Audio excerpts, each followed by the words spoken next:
So here's the big question. How are entrepreneurs like us, who have been hustling and struggling to make it to success, who seem to make it one step forward only to fall 2 steps back, who are dedicated, determined, and driven, how do we finally break through and win? That is the question, and this podcast will give you the answers. My name is Brian Kelly, and this is the Mind, Body, Business Show.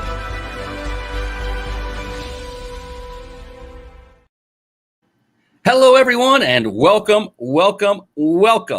to the Mind, Body, Business Show.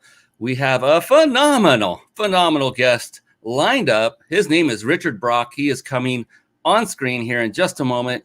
Right before we do that, just a little bit about this show. In case you're new here, this is the Mind, Body, Business Show, entered the show for entrepreneurs by entrepreneurs, where we bring on only the most successful entrepreneurs from all over the world. And the reason we do that is because with that, you can learn from those who have already achieved a great level of success rather than those that are just talking about how to achieve success and they have not yet themselves made it.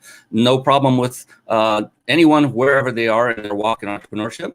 But the reason for this show is simply to give you the tools and resources you need to simply model the success of my guests and follow in their footsteps and make it a much easier and simpler path to make it to where, you're successful because you desire it and you deserve it. And that's what we're here for, is to help you.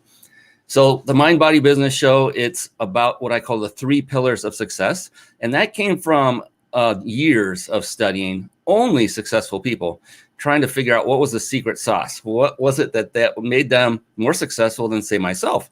And I found time and time again, 3 pillars or 3 patterns that kept floating to the top, if you will. And those are basically parts of the title of this very show. So mind being mindset.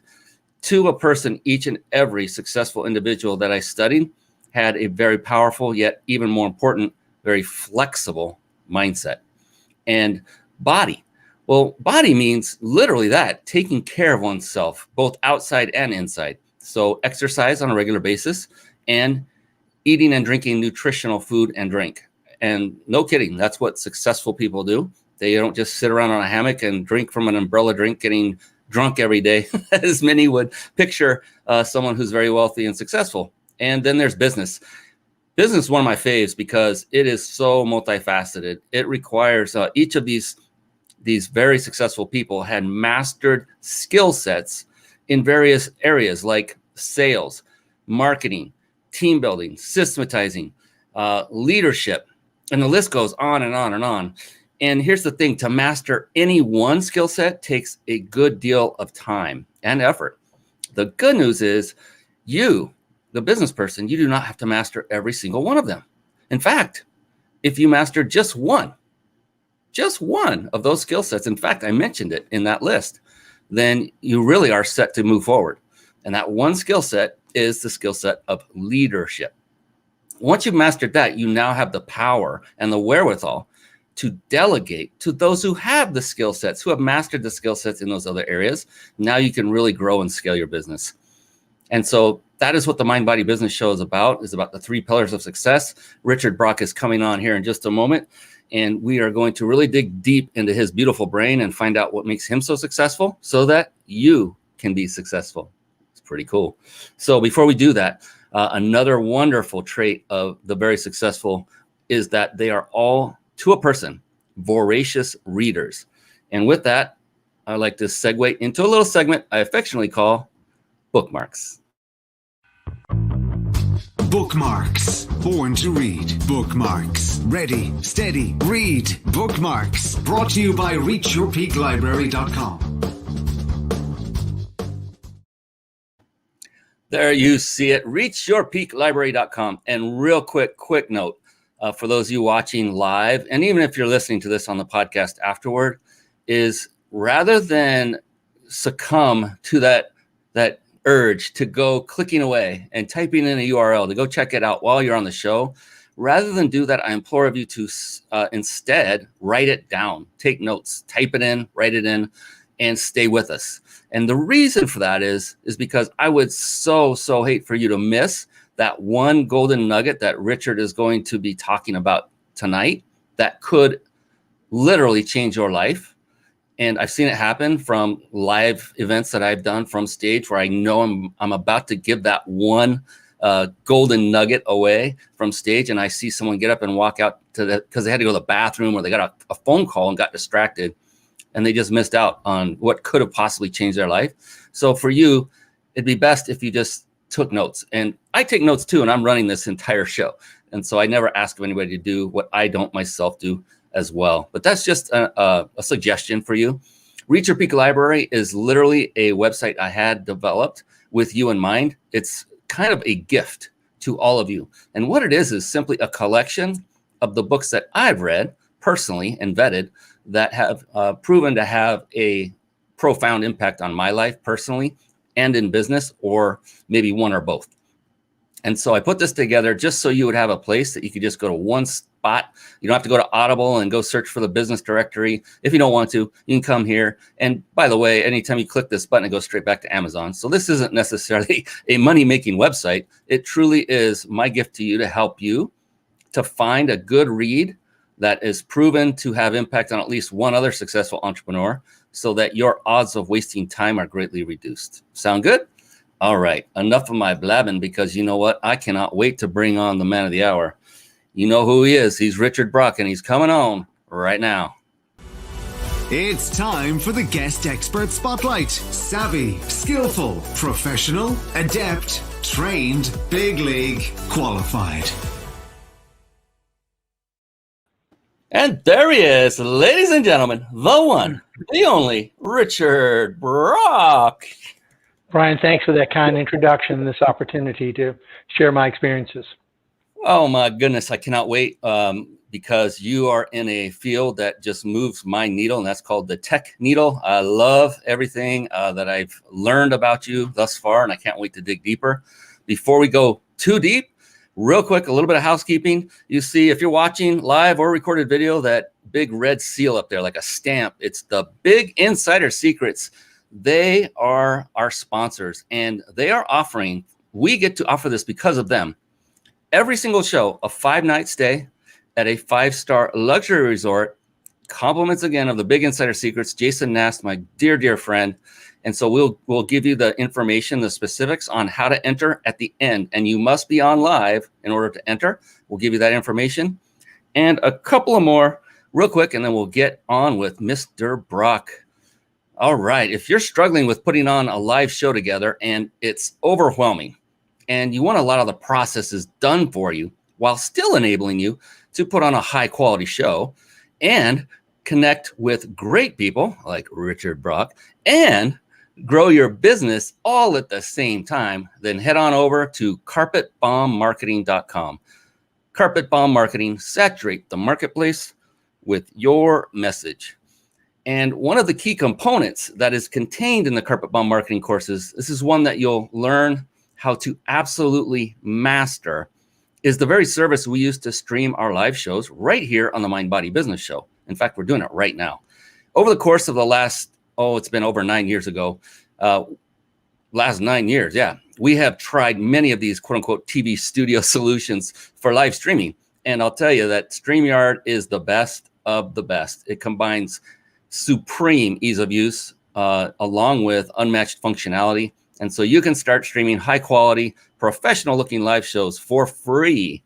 And you can do that right now. Don't do it now, write it down. Visit the website at ryp.im/stream live. Altogether, ryp.im/stream live. And write that down and visit it after the show. Highly recommend it for everyone and anyone that is live streaming or is planning on doing so. And now back to the man himself. Going to give him the introduction he deserves because he is a man that deserves great respect because he's achieved a lot and now he's here to share with you. So Richard Brock has started 4 successful businesses. And one was the first CRM company to go public and was recognized as the best performing stock in the US by CBS MarketWatch.com, SalesRelevance.com. His current company has 4 patents pending for applying AI, that's artificial intelligence, to sales. Oh, artificial AI, real AI, ladies and gentlemen, not the wannabe AIs that we've seen everybody using that term. I can't wait to talk about that too. With that, officially, formally, at last, welcome to the show, my friend Richard Brock. How are you doing this evening? Doing well. Thank you. Oh, my goodness. This is going to be so great. So I love all of the accolades, the things on the surface that are what I call low-hanging fruit to learn about somebody. Like we just talked about you on the bio and the opening. What I like to do right off the bat, Richard, is go deep. And by that, I mean, I want to find out what's going on in that big, beautiful brain of yours that gets you to the point of where you are today. And how did you get, what was the mindset that you woke up with every morning? You knew that another day was in front of you. Being an entrepreneur, as most people know, is like a roller coaster. You never know. Sometimes it's going to be a smooth day, rarely. Other times things will hit you and knock you back. But for you, Richard, when you get up in the morning and then through the day, what is going on through your mind that keeps you going through all the trials and tribulations of being a successful businessman? Well, probably the most important thing I learned in high school was quitters never win and winners never quit. So when you go through struggles and you look at all these famous people, like famous football coaches, Vince Lombardi says, I never lost a football game. I just ran out of time in a few of them. And Henry Ford says, failure is not a permanent thing. It's just a place to start over with a more informed thing. So the mistakes are not insoluble, and you learn from them. So my team knows I wake up in the morning. I do sleep well. I go to bed early and I wake up and I sleep like a baby. And I wake up and I have my morning thoughts. And it's like my mind just comes up and says, wait a minute. And so I call them and I say, I have a morning thought. Now, it said it could be a dream or it could be a nightmare. Which one is it? But that's where I come up with all these ideas is I guess with a fresh mind, I think of new ways to solve old problems. And that's what really turns me on is figuring out ways to solve problems that you couldn't solve, in the past or weren't even there in the past. With that now technology, a new problem pops up and you were able to use technology to solve it. So that's what turns me on. Yeah, and so I think we're cut from a similar cloth. You said technology a lot, and I love technology. It's one of those things that just it excites me, and we both love technology. You are far more proficient at it than I. If you're doing AI, my gosh, that's the pinnacle of technology, in my humble opinion. To master something like that, my goodness, very, very impressive. And we will talk about your business, Richard, to share it with people. Because I want to learn more about it as well personally and get deeper into it. It sounds like a phenomenal suite of tools that you guys provide. And wanted to find out what took you down this path? What took you down the path of doing a business related around AI? What started that? What sparked that? Well, it's a natural evolution, if you will, from the CRM. And CRM space became a commodity, and we did first company go public, so is everybody out there. But then I started looking at the real problem, and this COVID really has helped my business model. Sadly, I certainly wouldn't wish that on anybody. But now the field sales rep he no longer. The people wouldn't talk to him during the COVID crisis, but even now they don't want to talk to him. But it started when the internet. That's what got me thinking about this. The internet displaced the salesman as the broker of information. So if he's no longer the broker for information, and people say that the prospects are no longer through their purchase cycle, they're through their buyer's journey. And the studies show now that they don't even want to talk to a sales rep. And it's twice as bad from the millennials. They don't want to talk to a sales rep. So I'll think, well, wait a minute, what's the problem? The reason they don't want to talk to a sales rep is the sales rep is not relevant to them. So how are you relevant? You're relevant because you want to talk about what they want to talk about in the sequence they want to talk about it. It's like any relationship with anybody. You talk about the sports that they're interested in or what you see. And that's what we do with our AI is we're using someone's digital behaviors, what they looked at, their industry, their title, their company, whatever, because the most critical thing is to have a relevant opening statement because buyers don't want to talk to you. especially with the Zoom thing. They don't have the patience. I'm not going to show up at your office. So I got the genesis for this when the internet was displacing the salesman as a broker of information, and said, you better be relevant. But now people are not going back to face-to-face meetings. They're going to Zoom meetings, which are shorter. And then the other problem that got me really into this is realizing the huge dichotomy between a buyer who you contact because he has money, right? He has money, authority, and need. He can buy something. He is not the newest employee of the company. Oftentimes, the people making the outbound calls are the newest person in the company because that's the job they got, the beginning job they got. And then you have this huge disparity between a beginning person and a seasoned person. And it's really unfair to the beginning person, but the seasoned person says, call me in a couple of years when you figure it out and you know what you're talking about. And so so they get frustrated. And so I said, wait a minute, I can use artificial intelligence to help that beginning person or even that seasoned person be relevant from hello and stay relevant during the call. And that's what conversations are about. Sales intelligence is about conversations that are relevant. That's it. Relevant not to me, but relevant to the buyer. And it needs to evolve that's where the AI really comes into play, because we're timing what they're talking about for how long they're talking about. And that moves us the needle to where we talk about the next thing next, which is the more they talk about something, the more interested they are in it.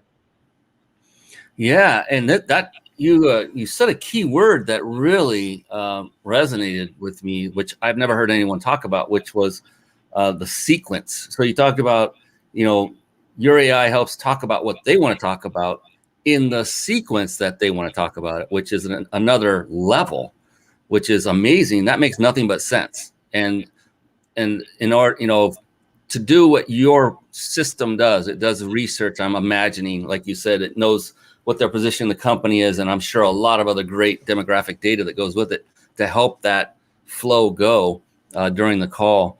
I can imagine how this can really help people that are in the sales industry as well, that are looking to get a leg up. Could this be used for training as well?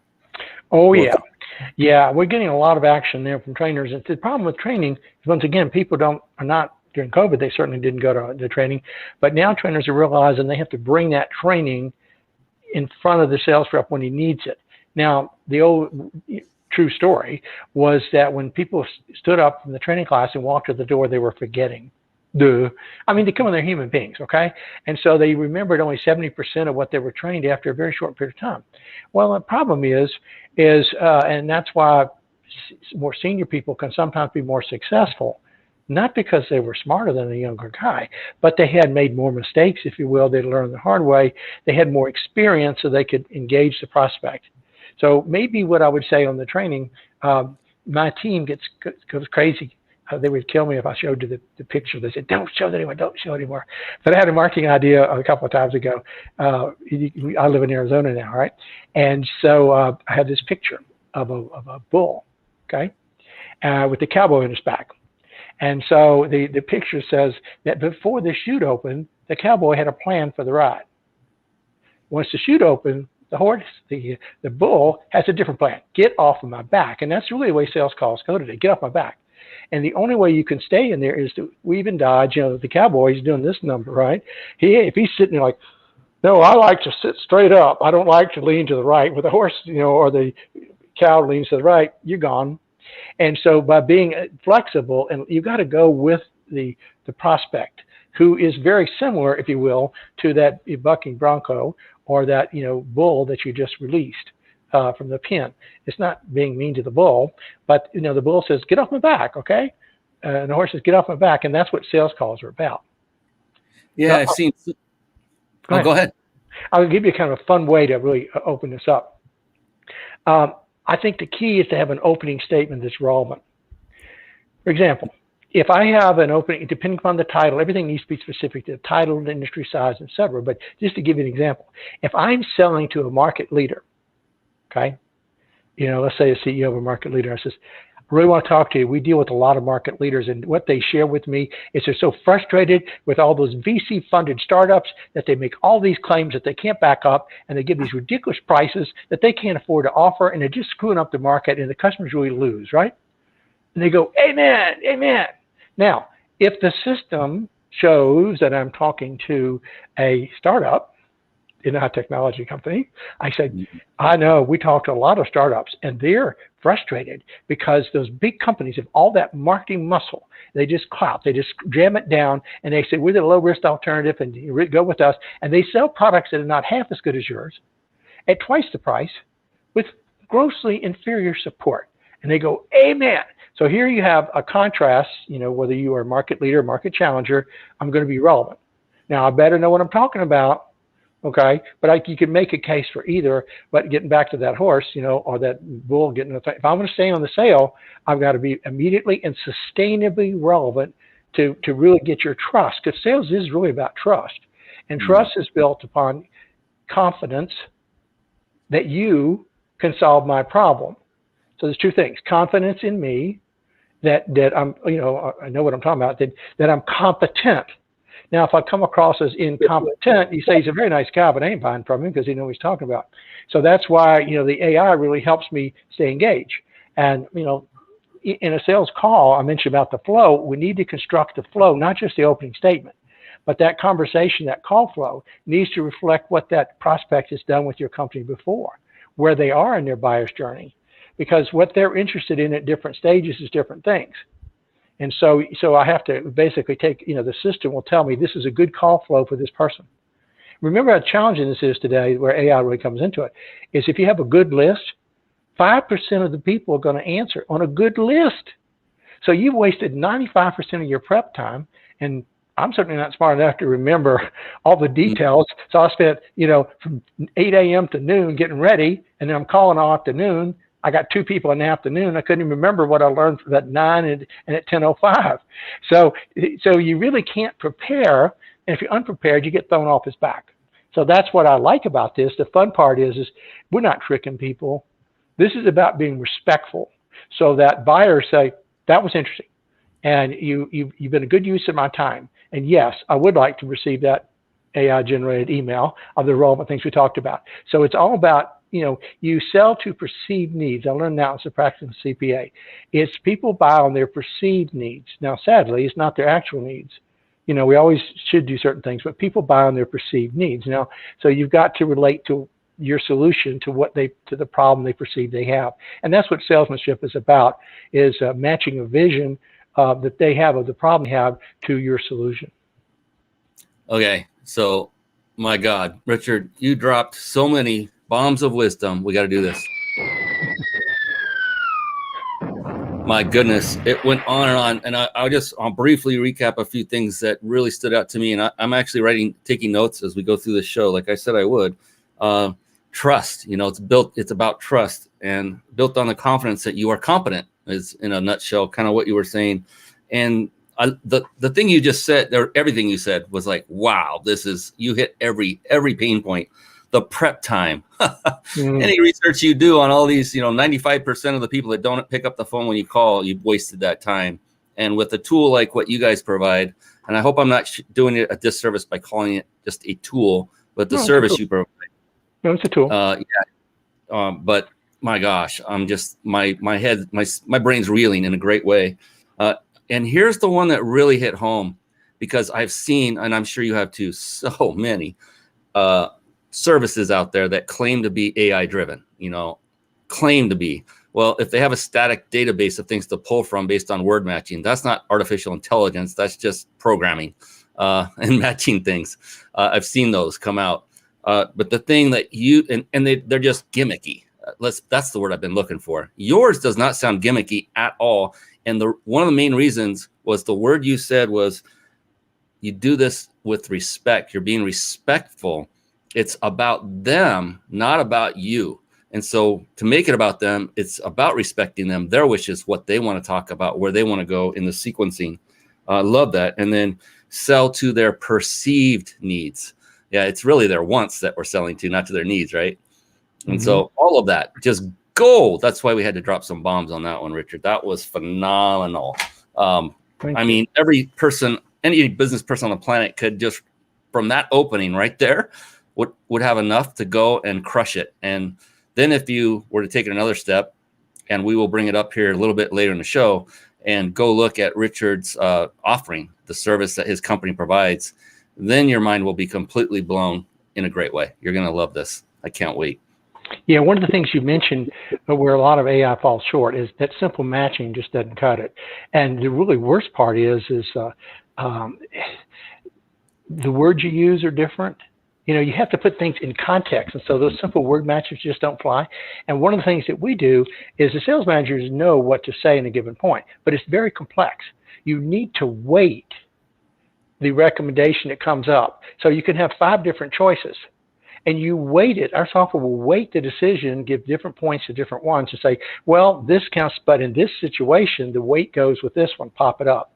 And then we think probably one of the most important thing is because when you change subjects, we're accurately tracking what you're talking about just by clicking on the subject, which gives you the reinforcement of the highlights that the AI says you talk about. But by tracking the time that we're talking about, I'm measuring your interest, and I don't have to take notes. I can pay attention to you because the system has taken the detailed notes. So I've got the insights of what we talked about for the AI email. But most importantly, each time I change subject with you, whatever it is, I touch a button, okay, and it changes subject. Now, the system, I write that to the database, and the database says, wait a minute. Richard and Brian, they've now talking about this, but we started talking about Brian with these attributes, and then they went all, and then this last thing, Brian really liked that. So based upon the time that he did, then probably the next thing I should talk about would be this. And it can even redo the call, not playbook, if you will, the talk track. A talk track is a sequence of what we should discuss and the sequence we should discuss them because it's ever critical. And if I'm talking to a CFO, that sequence is entirely different than a CEO, entirely different than VP of sales, et cetera, right? So the sequence matters based upon the title, the industry, and all that good stuff. But the talk track is initially created for each person, and even during the course of the call, it can be regenerated because I need to continue to be relevant to you or I am gone. You can go back to that horse, you're off. This takes communication in the sales world to a whole new glorious world. And I'm thinking of all of they're great approaches that have existed, like personality profiling, like DISC. There's one called Bank. You went through that recently, Richard. NLP, neuro-linguistic programming, where we go through the different modalities that people like to learn in the best, and learn if they're kinesthetic, they're feelers, or if they're action takers, all of those different personalities. But with your service, it sounds like you don't even have to worry about that because it will detect based on the data that's already pre-collected and the flow of the conversation what the best thing is to move into and say and how to say it next. Is that actually those things are quite valuable, okay? Like Crystal Knows, for example. I think Crystal Knows is a fairly accurate forecaster if you've ever looked at that product, and it tells you your personality type. Because if you get back to personality types, okay, the fluffy type, they want to be, let's talk and yak, whatever, or the more analytical type, let's get to it. And some people are just like really crazy.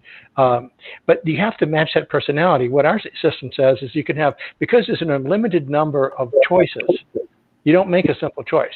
You take I could have 5 ways to say hello, even different languages, okay? So the 5 ways to say hello needs to reflect your personality, your industry, your company size, et cetera. So all those attributes you're talking about need to be in the engine so that we can really make it sweet. Now, it would be overwhelming to a rep if they were trying to just pick the right thing to say.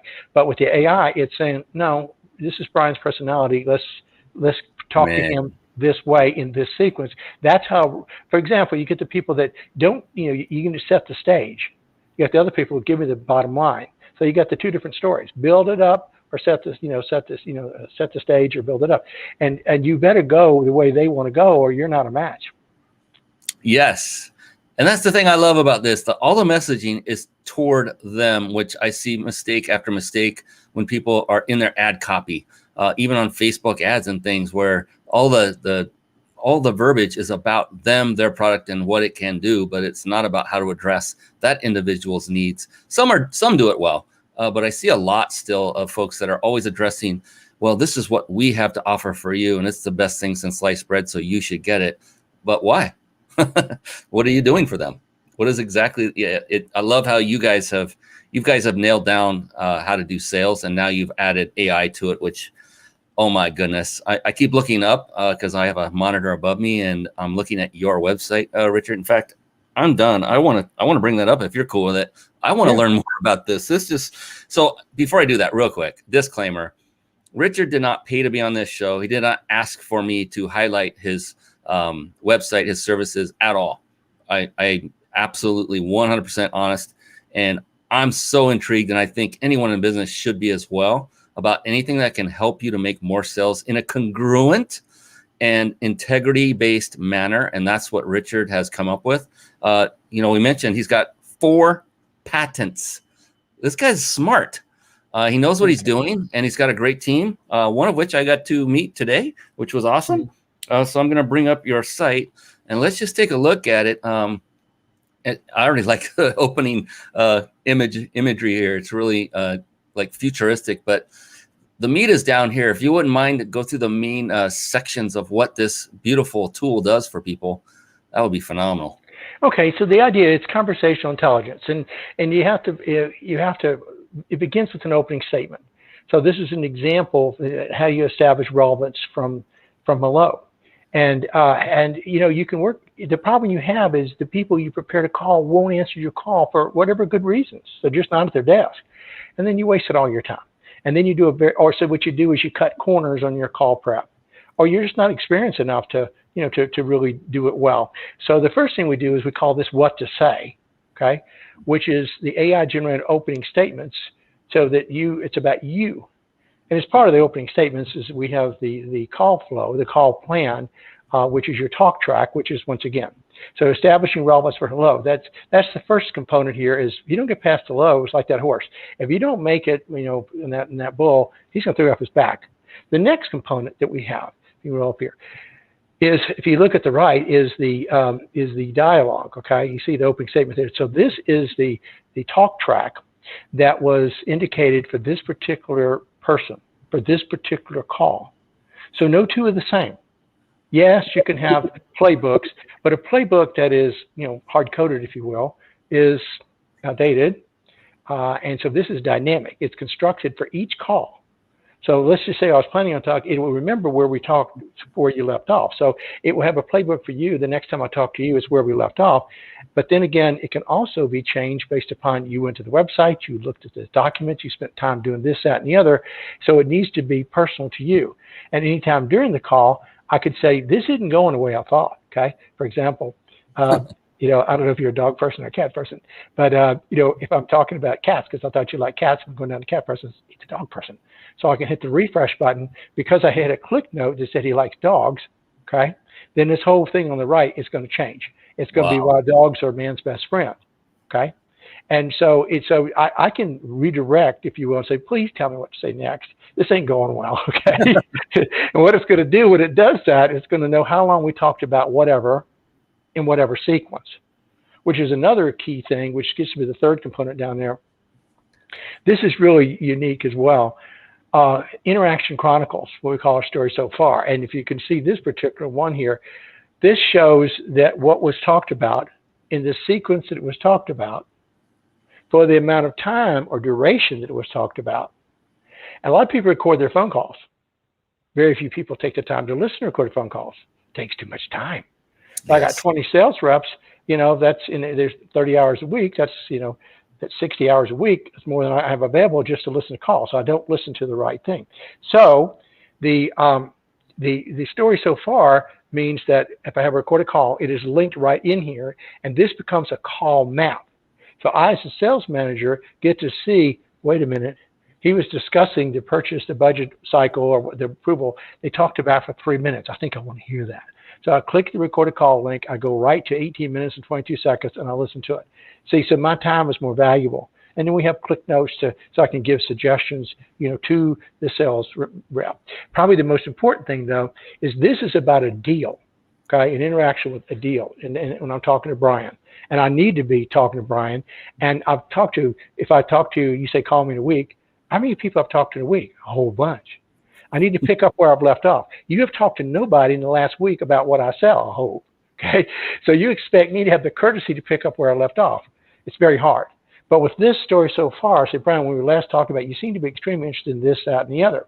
So we have a button in Insights Reports, which will show the synopsis of what we discussed, the most important items, and how long we talked about things. But where that really comes into play as a sales manager, because we talk about leadership, and I was talking about cats, for example, and they say that sales reps are more like cats, okay, than dogs. You can't hurt them, okay. And if they're too easy to herd, they're really not sales reps, okay? I mean, they need to be self-reliant, self-confident, so they can, on their own, do a good job. And so what we have an Insights report, and so as a sales trainer, this is what sales trainers really love about it, okay, is they may not be, even marketers now with the content here, is they got this great content. So the Interaction Insight report can compare not just this lead, but compare Tom, Dick, and Harry. So if I did sales training for Tom, Dick, and Harry, I call you up and I said, Brian, how'd that training go last month? Well, they seem to like it, but I don't know if anybody got anything out of it yet. And he says, Brian, I bet you even noticed that Tom, he's doing a little bit better, right? Dick, he's the same, isn't he? Harry's killing it, isn't he? How do you know that? Are you looking at my books? No, I'm not. What I'm looking at is the digital behaviors. I'm looking at the analytics that show me that Harry's picking up the stuff. So then when I want to gain credibility, okay, to the, to the person, to the sales reps, Tom and Dick, I said, may I have a call with Tom and Dick? And I'm going to say, Tom, have you noticed that the car out in the new car in the parking lot? Okay. And he goes, yeah. Okay. Well, that's Harry has a new car because he's following the new methods. Dick, nothing's changed, has it? Because you ain't done nothing different. So instead of pushing back on me and saying, well, I didn't think you had a good idea to begin with. Okay. What do you know about sales? How long has it been since you carried a bag in this territory? You know what? That's not what we're talking about. What we're talking about is the guy with the new car, Harry, is taking the new methodology, and these messages are working. And then when I go back to marketing, I said, marketing, I need more of this. I need you to amp up this differentiation here. And marketing begs for that because they don't get good feedback from the rep. But with our software, just click a button that says useful to me. And that's one of the patents, is useful to me. Mr. Sales Rep's too busy, not going to write a note. How can I tell the sales manager what I need more of and whatever, and what work useful to me? So that's kind of the fun thing about it. My goodness. And then looks like there's talk tagging as well. Yep. The talk tagging is there's a video on that. They can see that. That's where when you're going through, remember, if you don't have a story so far, how do you pick up where you left off? You can't. But if you take the notes, let's be real. Are you going to take the time to put all the notes in the system? No, you're not. Yeah. You're going to put some of the notes in, and you're limited to what you had time to write down. You're limited to what remember. So what you thought you would forget was important enough to key in. But now, if I'm listening to you carefully, I've got a talk track, and I'm just clicking on the things as I talk about them. I don't have to talk about them in that sequence. I can talk about it in any sequence. I could type in a Google, search. We have a Google-like repository, and you ask about some weird subject I didn't know much about. It says, I'm really glad you asked about that, Brian. The mean time between failure of these valves is so-and-so. And you're going, whew, that's impressive, Well, because I went to the knowledge repository. So I'm tracking the time. And then next time I come back, I know Brian was really interested in the mean time between failure. How often I have to change the oil, whatever you're interested in. So as a sales rep, I'm very comfortable because it's not what I know. It's what knowledge is available to me now.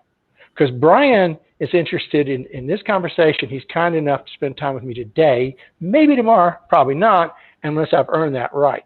And he'll think, you're refreshing, you're interesting, if I'm talking about what Brian wants and I can answer his questions. And that's what this does. And the talk tagging, we call it talk tagging.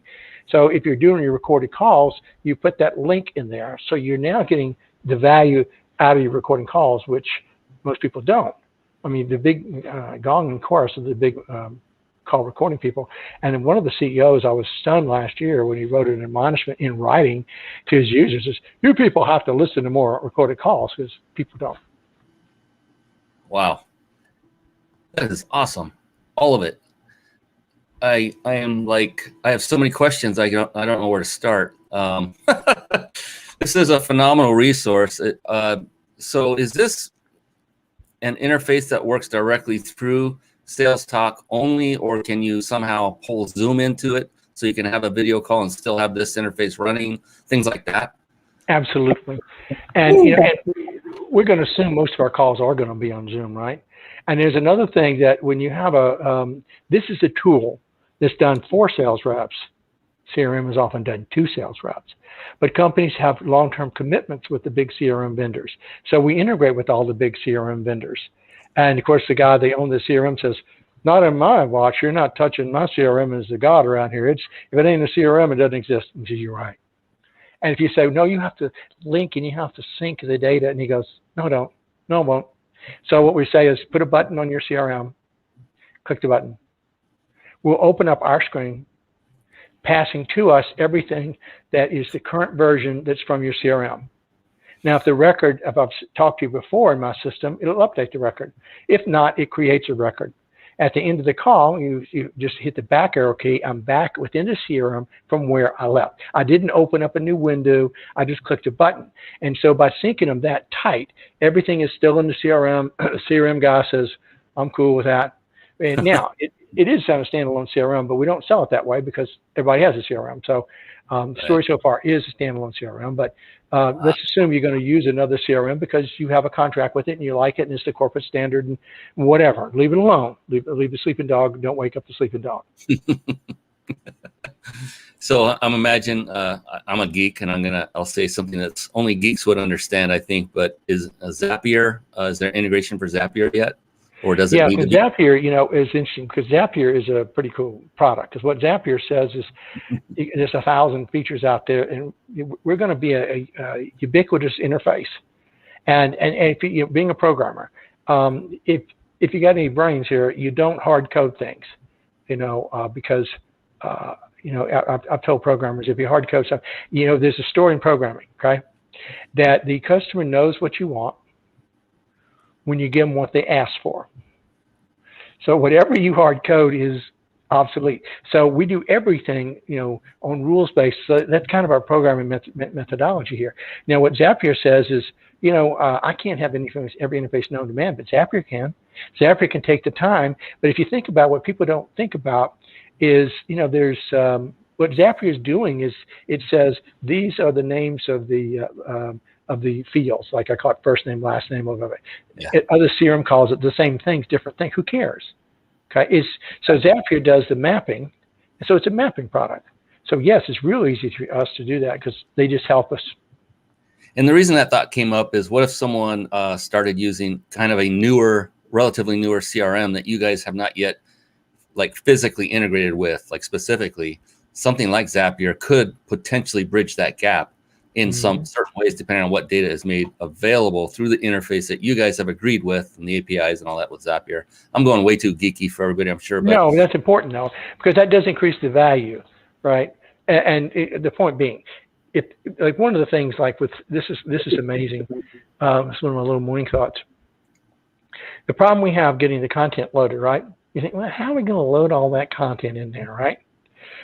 Well, you copy and you paste. You go, yeah, well, not today. I have to go walk my dog or whatever. I got to go to the store. You know, I'd rather get my teeth cleaned than copy and paste the stuff. So we said, no, I'll tell you what, give me a contract in electronic format. Like we have a book. One of our business partners, a sales consultant, his book is, I think, 178 pages, 83 different rebuttals for insurance agents and things like that. And so we took his book, and his book had dividers in it. And you know, I told my senior programmer, I said, I want you to have, give me a document like that. I want you to put a little divider. If you see that divider, after that divider in that same line, I want you to create a talking point with that name until you see the next divider. He said, oh, yeah. So then I took the book, and it took about 5 minutes to take the 178-page book and create one master playbook with, I don't know, 80-something different talking points from his book. Wow. So, yeah, so the problem is, if you got all this content, it's not an absence of content. You're not going to come up with a better idea today. The marketing department's been doing this for years. The problem is it's been over in the marketing department, or it's been on that shelf. And if it's not at his fingertips, it does not exist. So what we do is we take that marketing content, with your show pad, all those, that's a very valuable product for good sending stuff, but we can take show pad content, copy and paste it in or import it in, and then we Google index it. Because, you know, the problem is customers are not logical. and they say things in weird sequences. I mean, because they're customers, right? They're True. people. And Yes. so with the Google indexing of the content, the rep goes, huh? And he just types in what the customer said, and then it presents every single, what we call talking point, content nugget that pertains to that, like a Google index. It looks like Google, it's not Google. And he clicks on it, he goes, well, I'm glad you asked that question. See? So that's what makes it so valuable, is the content gets sucked in, automatically like that. I did one, it was a 35-minute presentation. And I'm not exaggerating here. I really am not exaggerating. I was doing yesterday. It was 35 minutes, and I just put the dividers in because I just did it. We transcribe it. So it was a verbal transcription. I did transcription, and I said, okay, I went about that fast. It took a 35-minute presentation, sucked it in. They were all in there. Because computers are very stupid, which I kind of like that about them, but they're very fast. Okay? Very fast. They're stupid, which just means they will do whatever you ask them. If you ask it nicely, the rules are their rules. If you ask them the way they want me to, they will do it.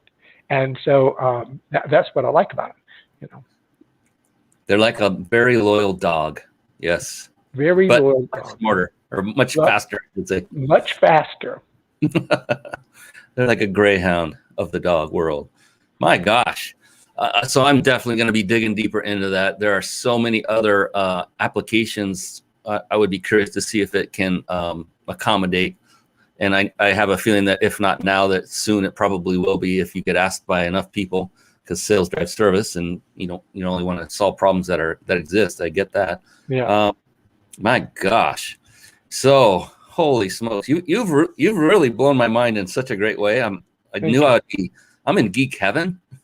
It's awesome. I can't wait to see what this bad boy can do in different. So we have what we call a strategy call for bringing on people just to see if we're a fit. We're not actually having them say, go to this shopping cart and sign up now. We give them time to, we like to do it the non-intrusive way. But I'm curious how this would work, because we have a very step-by-step kind of approach, where we first go through one category of Q&A, move into a whole different new category, and there's like 4 or 5 of those categories with subsections. And I'm just curious how all of this would flow and we would get the information we're looking for, because it's a two-way street for us more. It's like, yes, they may want what we have, but do we want to work with them? And not being mean, just are they ready? Are they, do they have what they need for us to help them? Are they at that point or level? Maybe they're too far. I talked to one that's already doing 8 figures. And so what we have, it's like, it wouldn't do anything for him. He's like, no, look, we're not a fit, and I'm not here to sell you, and we just had a chat after that. So I'm just curious how, and maybe we can talk offline about that down the road. Love to do that. Love to. Yeah. And just go through some like what ifs, and maybe it's something that's worthy of implementing. If it's not, it could be already, who knows? With your guys' genius over there. My gosh, you're just impressing the heck out of me here. This is fantastic. Oh, thank you, Brian. And so you were sharing with me off stage, off camera earlier, that you enjoy doing things outside of all of this tech. And I wanted to give that human side of you to others, if you're okay with opening up and saying, absolutely. What are the things you like to do? One of the things you said was you were a commercial. I'll let you fill in the blank and then go from there, and what you like to do in your spare time. Yeah, I like challenges. Okay. And so you have to think, okay, so I decided years ago, when I sold my first business, I had a lot of money, and I said, I want to have a beach house, and it's a 6-hour drive from Atlanta to the beach. So I said, I'm going to buy an airplane. So I bought an airplane, and that was fun. And it was a lot of fun, a lot of challenge. And an airplane keeps you focused. I like things that keep my energy. So in an airplane, you go down the runway, you're really focused. The next step is the weather gets you. So then I got we had to get an instrument rating. Then you think, well, that had an engine cough at night, and you're taking off at night, and it goes, and I go, oh, I think I'll get a twin. So I got a twin, and then you have to do that, and then you have to learn how to find 21 engine. But see, I'm loving all this stuff, right? And so then I said, well, what the hell, I might as well go to see if I can pass the commercial pilot test, which means take a twin-engine airplane, high-performance airplane, fly it up at altitude to commercial pilot standards for instrument approaches and whatever. And so did I save a lot of time? I have like 1,300 hours as a pilot, 1,335 or something like that. Wow. And I've had several airplanes. But I love flying them. Now, I think I probably could have ridden to the beach, and saved a lot of time. I did go on a business trip, so that was a good one, okay? But I like things that are challenging, like motorcycles. I've had 5 motorcycles, okay? Mm. I did a high alpine tour of the Alps. I took a big BMW 1200 GS and then went to 5 countries in the Wow. Alps. That was fun. So I like adrenaline things. I guess maybe you might say I like things that keep my focus. And so that's maybe why I like the technology, and I like the technology, because when I'm thinking about how to do these things, my mind is totally engaged. So if I'm going to take a break, I need something that totally engages it, like flying an airplane. So you can say something that's terrifying. No, something that's that engages you. See, and so I'm that kind of a student of things like that. I've always liked to learn new things. That is so interesting. Because I see people, like, we go to vacation, we go to hotels, we go on cruise ships, and we see people laying out on a lounge chair, getting some sun, reading a book, whatever. And I've tried that several times, Richard, and I find that after 5 minutes, I got to get up and do something. I can't just sit there and do nothing like you. I want to be engaged on something. I want to be focused. I want to do something that's like, that gets you moving, not just, and I'm talking mentally and or physically. It doesn't matter, either one or both, even better. Yeah. So I think we have a lot of commonality there. It's just, I go stir crazy if I sit still in one place without, like if I'm working on, say, software automation, things like that, I don't need to physically move because my mind is racing and it's loving. Yeah, exactly. But it's also physically exhausting at the same time. When you're done, you're like, dang, I'm so tired. That's because you were, the mind and body are connected. So it's amazing. You talk about body and sports. I was lucky enough for quite a few years, I had the office building I was in had a really nice health club, and had racquetball and squash courts. So I could take my clothes and come in and play racquetball in the morning with people, and squash. Now that means you get out there and you can scream and holler, and you can, instead of calling a hinder, you can push them out of the way. So it's kind of like a little violent thing here. But anyway, it's a good way to start the day. But in terms of a sport, okay, if you take squash, it's very fast, okay. And it's like one-on-one, you're hitting stuff and whatnot. But then I moved into racquetball. To racquetball, because the racquetball is more, squash rather. Squash, racquetball, the ball comes by and it's soft and you miss it and you can hit it against the back wall and you go to the front wall. Okay, not true in when you're playing squash. That little ball dies very quickly. So that little ball, when you see it, you better go to that little ball. See, so that gets to, I'll tell you a funny story in a minute here, but along that particular thing, gets about my priority is do the right thing right now. So that sport engaged me, because when that ball is snapped, you got to focus. You have no time to screw around, and I love that sport. But I'll tell you, maybe this. I think this story is funny. I hope you like it. A friend of mine, really good friend from college. I grew up in Mobile to the extent I grew up, which isn't much. But at any rate, he calls me. I said, Ron, he said, the hurricane came through here. And he says, so my cousin and I went out in a boat, and we went to look at all the flooded stuff. And he says, yeah, we went to the islands. You won't believe this, that all the water moccasins they all started accumulating on the few islands that were above the others. I went, wow. So what happened, Ron? He says, well, we stopped to look at them. And so he said, then they started swimming towards the boat. I said, what'd you do then, Ron? He said, well, I shot the one closest to the boat. And so that is my critical path theory that I have, always moved on, is critical path. Do the right thing right now. Shoot the snake closest to the boat. And that's my corporate culture, is do the right thing right now. Okay. And everybody's ever worked for me shows the snake closest to the boat, because so many entrepreneurs fail, because they do what's comfortable to them. So I said, I'm gonna go off and organize this stuff. No. That's not what's going to kill you today. Not your lack of organization. It's something else. Sooner or later it might. But so snake closest to the boat, do the right thing right now is kind of like my business mentality. Okay. It's coming, Richard. It's coming. Watch it. Snake closest to the boat. Huh? Yes. Wow. It's Holy smokes. So I hope you're good for going an extra hour tonight, because I have so many. I'm just kidding. We're going to drop it here soon. There's an additional gift I forgot to mention to everyone who's on here live. Richard also has a wonderful gift for everyone watching here as well. So be sure to stay on for that. Fantastic. Thank you, David Gonzalez. He's out there commenting on LinkedIn. I appreciate you for coming on. And and thank you, Mr. Richard Brock, especially. My My gosh, pleasure. it's been unbelievable. So I can't believe it. We're only 5 minutes out from being done, which is almost saddening to me, but I know I'm going to be connecting with you again personally. What I'd love to do, Richard, is, I mean, you've given me so much to think about, and I know that means that gives everyone else who's watched or listened to this the same.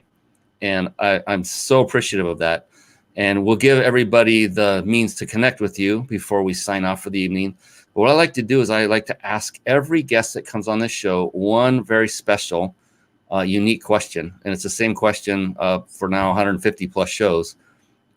And the reason is because after I did it a few times, I realized that the answers were very intriguing, powerful, curious. They spurred curiosity. You name it. It was a powerful question. I thought, wow.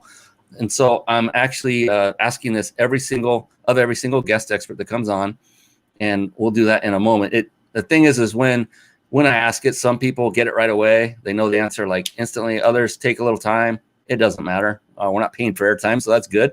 So you can actually think about it if necessary. But before we do that, I did promise everyone who's watching live that you can enter to win a 5-night stay at a 5-star luxury resort. Compliments of thebiginsidersecrets.com. You see their red logo if you're watching this on video up there in the right-hand corner. And this is how you can enter to win. Now, in the beginning, I said, don't click away. Don't take your attention away from the show, and Richard especially. But now I think Richard would agree. We will give you permission to, for a moment, just take out your smartphone, your cell phone, and pull up your text messaging app. And I'll put up on the screen how you can enter and talk you through it. Write this down because we're going to get back to Richard and that question and his giveaway right after this. So what you want to do is where you would actually type in the name of the person you're going to text. Instead, type in this phone number. That is 314-665-1767. And then where you type in the message, where you would actually put in emojis, things like that. Don't worry about emojis. That won't work very well. Instead, type in 2 words separated by a hyphen or a dash if you prefer. And the 2 words are peak vacation. So it's peak, P-E-A-K dash vacation all together. Text that, send it off, and then you'll be asked automatically to supply your email address. Once you do that, you are officially entered into our random drawing to win a 5-night stay at a 5-star luxury resort. Compliments of the Big Insider Secrets and Jason Nast and his company. So appreciative of that. And then we have the wonderful Richard Brock, who has a little giveaway for everyone. And maybe this is a good time to do it and see if we're still good with to do a memory jog. It was a 1-hour call with your sales enablement goals. Is that still what we're talking about, Richard? Sure. Fantastic. So how would people get that, enter to get that gift? Just shoot me an email, richard@salesrelevance.com. Okay. Richard at salesrelevance.com. Got it. So you can see on the screen, salesrelevance.com. Just put Richard at in front of that and email him. Mention the Mind Body Business Show so he has an idea and his crew can sift these properly, because I'm sure they get a lot of inquiries and things like that. And go ahead. What is that actual prize all about? Well, anybody who wants to try for 30 days, we'll give them a 30-day free trial. And that way they'll bring it home to them, so to speak. They see it work. And it's very easy to implement. And it's unbelievable. When they see it, they go, I want to keep it. I haven't even seen it and I want to keep it. I don't have it yet. So yeah, definitely. I can understand that. And so the 1-hour call, does that kind of answer questions like, Brian's been peppering you with all these detailed questions and things like that? What would happen on the 1-hour call? You mean if I had a 1-hour call with someone? Yeah, that was the giveaway. The gift was 1 hour. Yeah. So what we'll do is we'll go through your particular requirements, okay, and we'll discuss the requirements and how we can match them, and we'll show you examples. And that's the key thing. Once again, vision match. because it's not talking about what I can do. It's talking about, we'll start understanding your business a little better. And we'll say, we've done something like this for somebody else like this. And that's what it's about. It's a 1-hour call where we help you decide if you want to take the time to give us your data so we can load it for you. And we'd rather just do it because it's that quick and easy. And then you go, wow, Fantastic. Oh my gosh. I am so intrigued by all of this. I cannot wait. We'll get that off the screen. And then, my goodness, I think we are at that moment.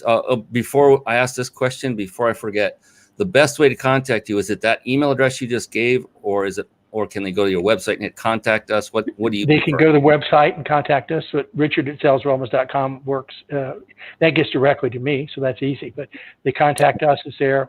Are the free trials there? Salesrelevance.com. That's it. There you go. So there's the website. I'll pull that up one last time on the screen. So salesrelevance.com. And once you type that in, you'll see this logo that says Sales Talk on the upper left. You'll know you're in the right place. Then go over and click Contact on the far right on the upper nav bar. And you'll see this form. And you'll notice there in Scottsdale, Arizona, which also will tell you you're in the right place. And type in your information and your message. And definitely reach out. But yeah, definitely email Richard directly to get that 1-hour chat to strategize how to set up your business best through this incredible service. Remember, it's richard@salesrelevance.com. Why, goodness gracious. Yeah, and I'd be happy to take the call with you personally too. So, I've got other people who can take them, but if you want to talk to me, I'm more than happy to talk to you. Fantastic. Much appreciated. I don't want to do this, but we need to bring this to a close. So to do that, we're going to ask that big question. Uh-oh. So to alleviate the uh-oh-ness, if that's a word, a little bit, is the really cool thing about this thing, Richard, is there's no such thing as a wrong answer. It does not exist. It's impossible to answer it incorrectly.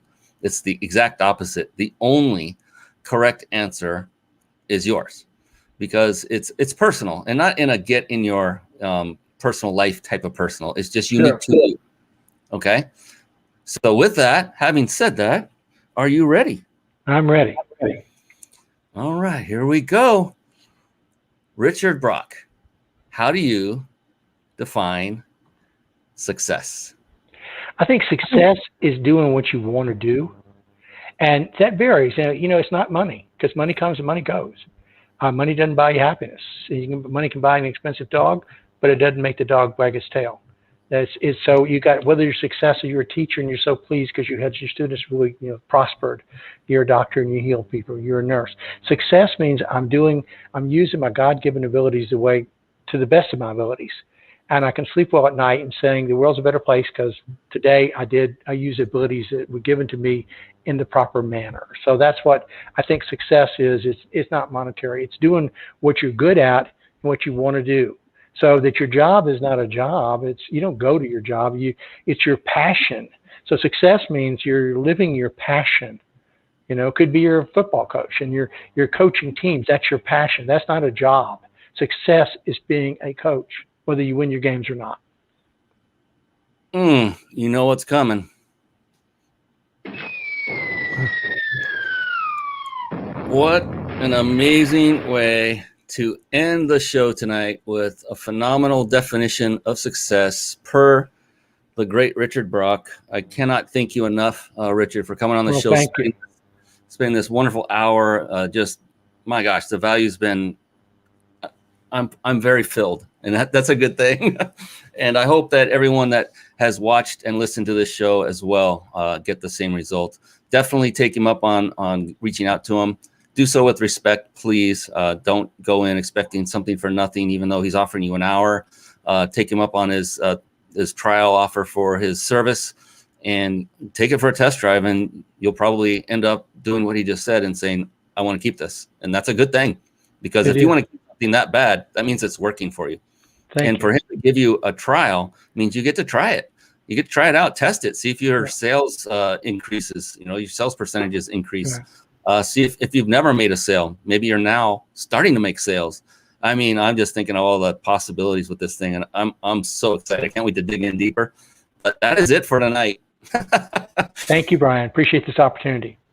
Thank you, Richard. The amazing Richard Brock. On behalf of him, I am your host, Brian Kelly of the Mind Body Business Show. And that is our show for tonight. And so I cannot wait to see you all again very, very soon. And I hit the wrong button, and we will get this brought down properly. And we will see you all again very, very soon. So long for now. Have a great, great evening, one and all.